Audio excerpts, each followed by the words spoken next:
Thank you very much, Comrade Mahlengi, spokesperson of the ANC, and ladies and gentlemen of the media.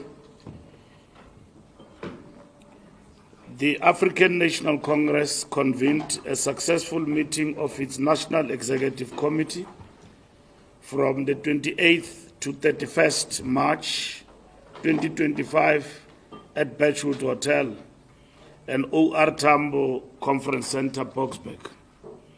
The meeting was more than a routine organizational engagement. It marked a defining moment in our collective journey to advance the national democratic revolution, reaffirm our core values, and confront head-on the pressing challenges facing our people, our country, and the movement itself. As we commemorate the 70th anniversary of the Freedom Charter and the historic legacy of SACTU, predecessor of our ally COSATU, we do so with a clear understanding of the sacrifices made for our freedom. The NEC honored these milestones as part of the broader celebration of the 30th years of democratic freedom. The Freedom Charter remains our guiding set of aspirational principles as a nation, constantly reminding us that South Africa belongs to all who live in it, black and white, and that the people must govern, and that there is no government that can claim authority unless it is based on the will of the people. The upcoming national dialogue will build on this legacy by placing at the center our political project of national unity, economic transformation, and the consolidation of democracy. The ANC discussed the issue of gender-based violence and femicide, which has been characterized as the second pandemic by the President of the Republic. We are outraged and deeply saddened by the brutal violation of a 7-year-old child at Bergview College in Matatiele. This abhorrent crime underscores the relentless scourge of GBV that continues to plague our nation. It is a moral indictment on our society that predators still find refuge in institutions meant to safeguard children. Even more disgraceful is the involvement of organizations like AfriForum, who shield suspects rather than standing for justice. In moments of such horror, there is no race, no politics, only humanity, Ubuntu. We demand the arrest and prosecution of all involved and call on the police for swift, thorough action. Enough is enough. We will not rest until every woman and child in South Africa is safe from such despicable acts. And we are very happy that South Africa, black and white, have stood together in denouncing and this callous act. We call on all ANC structures led by the ANC Women's League, including all progressive organs of civil society, to intensify and sustain the support for 7-year-old Kwekwe. We commend the ANC Women's League for its determined and principled leadership and mobilizing our communities to say enough is enough. Justice for Kwekwe is not only about securing accountability, it is also a call to action against a system and a culture that continues to fail women daily. It is a reaffirmation of our collective duty to build a society where survivors are heard, protected, and supported, and where perpetrators face full might of the law. We urge faith-based organizations youth formations, community leaders, trade unions, and every South African to rally behind this cause. Let us turn our outreach into organized action. Let us, through sustained mobilization, that GBV has no place in our homes, schools, workplaces, or communities. On organizational renewal and strengthening of structures, the NEC reaffirmed that the renewal of the ANC is urgent. Ongoing task is an urgent, ongoing task.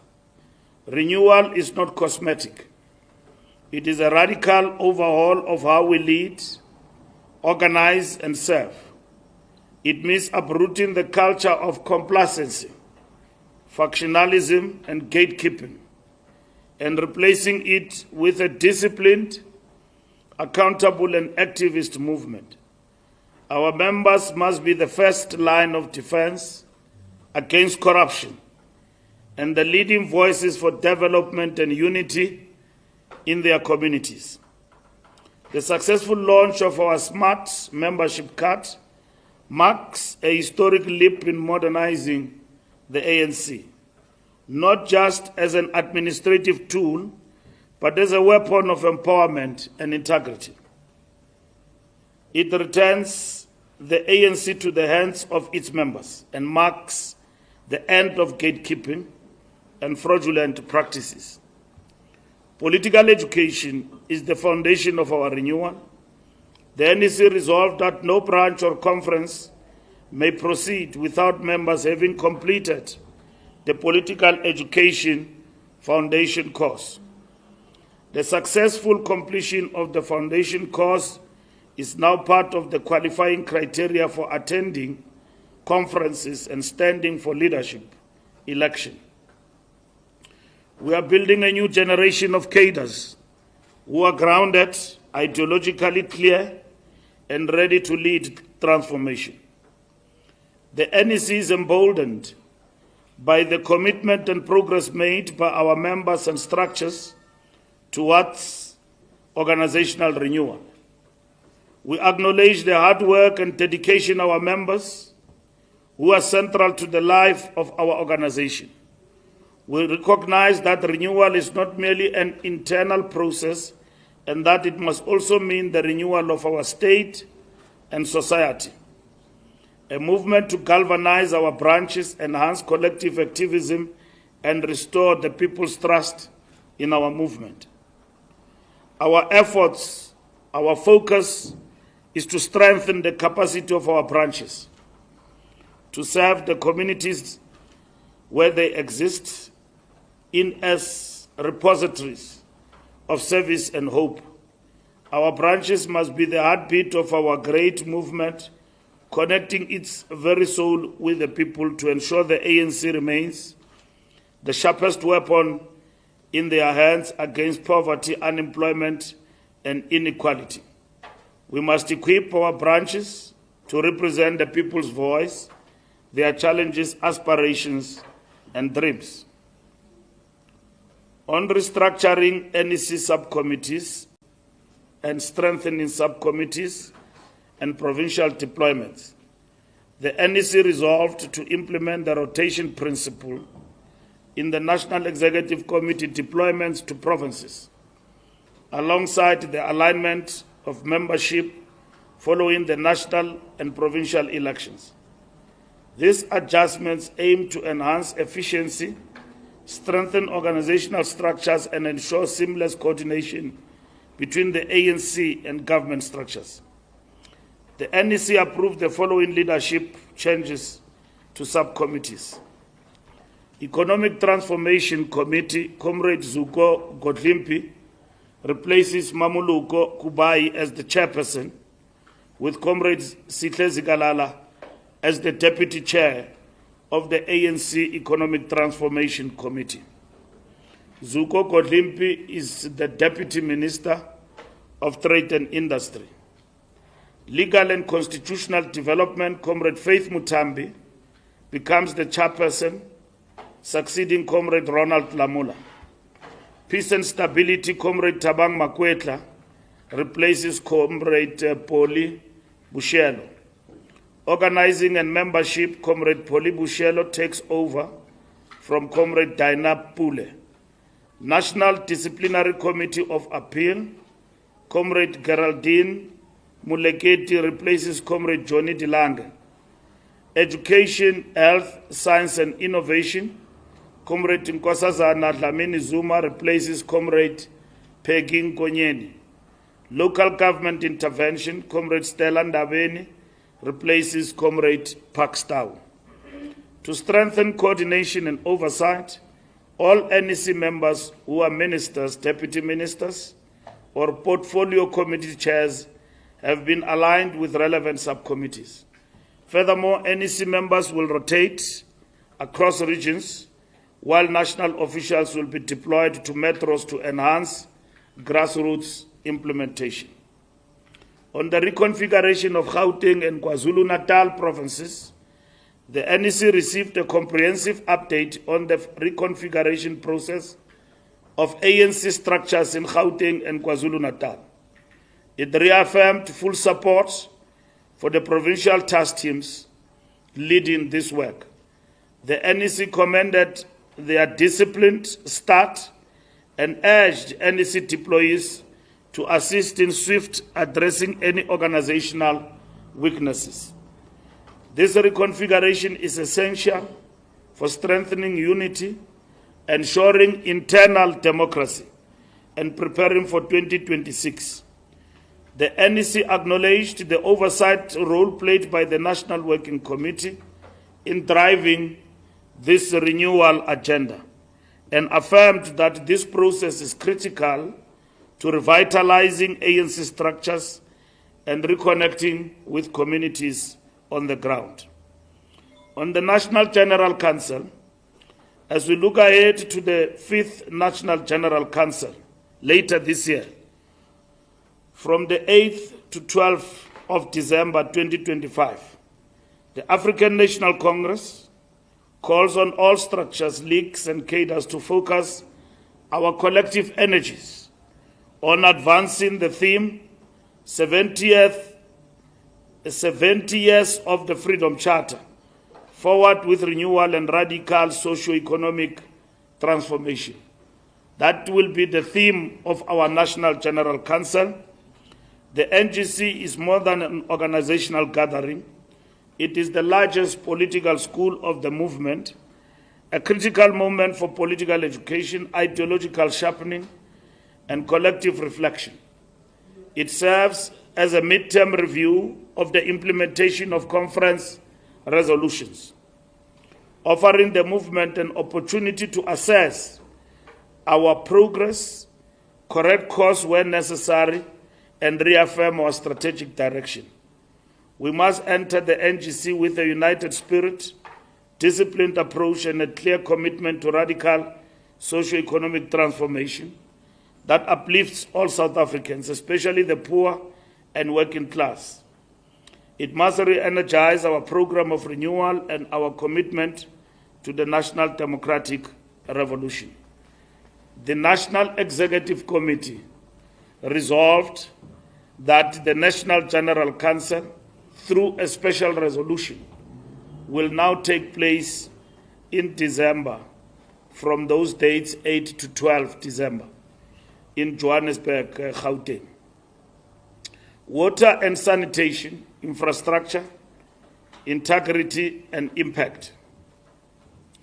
As we close National Water Month and Human Rights Month, the ANC-NEC reaffirms that water is not a privilege. It is a right.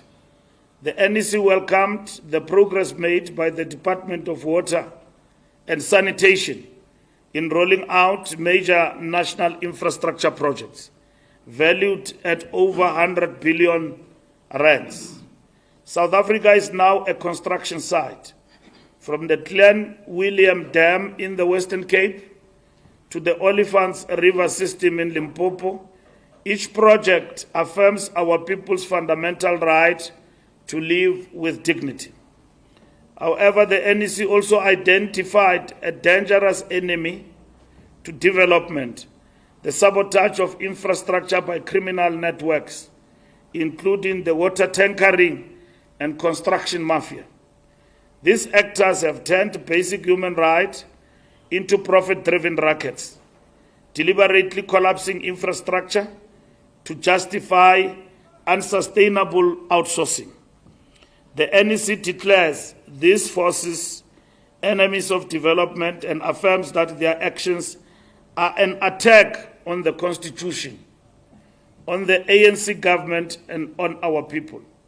We reaffirm our full support for reforms being undertaken, including the Water Services Amendment Bill, the move to ring-fenced utility models, and the overhaul of the grant funding and municipal management system. Water must be managed efficiently, professionally, and transparently. Every drop must count. On local government, the NEC received and endorsed the outcomes of the Local Government Intervention Task Team. This team is working with human settlements, water and sanitation, electricity and COGTA to fix service delivery in key ANC-led and coalition municipalities.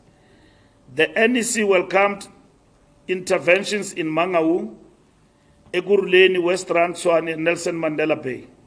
In each case, clear political leadership, technical interventions, and community engagement are beginning to yield progress. To ensure sustained improvements in local government, the NEC resolved to launch a comprehensive review of the white paper on local government in April, integrate this process with preparations for 2026 local government elections, convene a local government summit to consolidate ANC policy inputs, deploy NEC and provincial leaders more decisively to stabilize municipalities, introduce stronger consequence management where governance fails.